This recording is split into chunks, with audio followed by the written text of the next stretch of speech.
caught in the crossfire. It's caught in the வணக்கம், நான் உங்கள் சிவா. ஜப்பானில் 9.6 லிட்டரில் எர்த்குவாக் வரும்னு சொல்லி கணிச்சிருக்காங்க. இந்த எர்த்குவாக் மட்டும் வந்துச்சுனால் மிகப்பெரிய ஒரு பாதிப்பை ஏற்படுத்தும். ஜப்பானாக இருக்கட்டும், உலகத்துக்காக வேணா இருக்கட்டும். பிகாஸ் இந்த ஜப்பானில் எர்த்குவாக்காக வந்துச்சுன்னா மெயினான சிட்டி எல்லாமே காலி. ஜப்பானில் ஒசாக்கா, டோக்கியோ, ஹிரோஷிமா அந்த சைடு மொத்தமாக காலி ஆயிடும். ஏன்னா மெயின் சிட்டிஸ் எல்லாமே காலி. அடுத்த விஷயம் என்னன்னா, ஜப்பானில் எர்த்குவாக் வரும். அப்போ அது பக்கத்தில் இருக்க நாடு என்னாகும், சுனாமியாக மாறும். சுனாமியான நாடு வரும் உங்களுக்கு. South Korea, north Korea, Taiwan, Hawaii தீவுகள், அதாவது அமெரிக்கா, இந்த சைடு வந்து சிங்கப்பூர், இந்தோனேஷியா, பிலிப்பைன்ஸு, இந்த சைடு மொத்தமாக வந்து சுனாமி வர்றதுக்கு எச்சரிக்கை தெரிவிச்சிருக்காங்க. பட் இந்த விஷயம் வந்து ஜப்பான் அரசாங்கம் ஒரு 30 வருஷத்தில் இதெல்லாம் நடக்கும்னு சொல்லிட்டு கணிச்சிருக்காங்க. பட் அது 30 வருஷங்கிறது ரொம்ப சீக்கிரமாக இப்போ நடக்க போகுது. பிகாஸ் 30 வருஷம் நாங்கள் கணிச்சிருந்தோம்.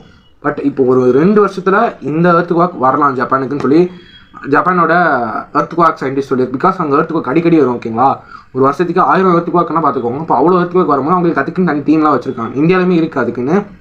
அதே மாதிரி தான் இப்போ அந்த கணிச்சு சொல்லியிருக்காங்க ஒரு 3 வருஷம் 2 வருஷத்தில் வரும். பட் ஜப்பான் மக்கள் இப்போவுமே ப்ரிப்பேர்ட் ஆகிக்கிறாங்க இந்த டின் சாப்பாடு வாங்க. பிகாஸ் டின் வந்து பல வருஷம் வந்து சாப்பாடு கெடாமல் இருக்கும். ஓகேங்களா, அந்த சாப்பாடு, தண்ணி பாட்டில்ஸு, ஜப்பான் அரசாங்கம் ஒருத்தர் இவ்வளோ தான் வாங்கணும்னு சொல்லிட்டு சட்டம் கொண்டாடுற அளவுக்கு அந்த அளவுக்கு எல்லோரும் வாங்கிக்கிட்டு இருக்காங்க.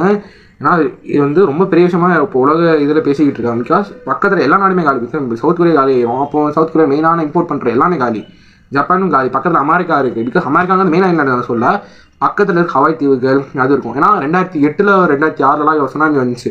பட் அது இந்தியாவை பெருசாக அஃபெக்ட் பண்ணலை. அந்த எர்த்குவாக் வந்து சுனாமி வரும்போது சவுத்து அமெரிக்கா வரைக்குமே ஒரு மிகப்பெரிய ஒரு அலை இருந்துச்சு. சவுத் அமெரிக்கா, அந்த ஆஸ்திரேலியா அந்த சைடில் தான் மிகப்பெரிய கடல் அலைகள் இருந்துச்சு.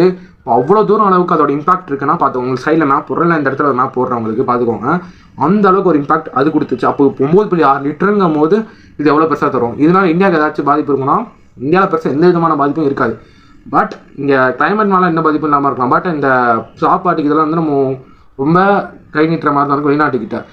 இப்போ உள்நாட்டு சாப்பாடு அதெல்லாம் போது இப்போ இந்தியா உருவாக்கும். பட் இதே வெளிநாட்டில் இப்போ நீங்கள் கார் கொண்டு வரணும், அதெல்லாம் அப்போ அந்த விஷயம் இருக்குது. இதே வெளிநாட்டில் வந்து சில சாப்பாடு நம்ம இம்போர்ட் பண்ணிட்டு தான் இருக்கும். எக்ஸாம்பிள் ஐஸ்கிரீம் செய்கிற பவுட்ரு, அதுக்கப்புறம் வந்து இந்த நூடுல்ஸ் ஹீல்ஸில் வந்து நிறைய கம்பெனிஸ் இந்தியாவில் உருவாக்குறான்னு சொன்னால். பட் அதெல்லாம் சீனாவிலேருந்து கொஞ்சம் வரலாம், ஜப்பான்லேருந்து கொஞ்சம் வரலாம். எல்லா ப்ராடக்ட்டும் சொல்ல கொஞ்சம். ஓகேங்களா, ஃபுட்டு கொஞ்சம் டிமாண்ட் ஆகலாம் இந்தியாவில். அதே மாதிரி இந்த காரு, இந்த எலக்ட்ரானிக்கல் பொருளாக ரொம்ப டிமாண்ட் ஆகலாம். பிகாஸ் அந்த இடத்துல சுனாமி வந்துச்சுன்னா அங்கேருந்து எக்ஸ்போர்ட் பண்ண முடியாது யாராலையும். அப்போ எப்படி இந்தியா இம்போர்ட் பண்ணும். ஓகேங்களா, அதான் அங்கே மேட்ரு. அதனால் இந்தியாவுக்கு கிளைமேட்னால பிரச்சனை வராமல் இருக்கலாம். பட் இதனால் இந்தியாவுக்கு பிரச்சனை வரும். இதை பற்றி தான் நம்ம இந்த வீடியோவில் பேச வந்தோம். மறக்காம சப்ஸ்கிரைப் பண்ணிக்கோங்க, பெல் ஐகானை கிளிக் பண்ணிக்கோங்க. இதே மாதிரி தொடர்ந்து நிறைய வீடியோஸ் போட்டுக்கிட்டு இருக்கோம். மறக்காம சப்ஸ்கிரைப் பண்ணிக்கோங்க, லைக்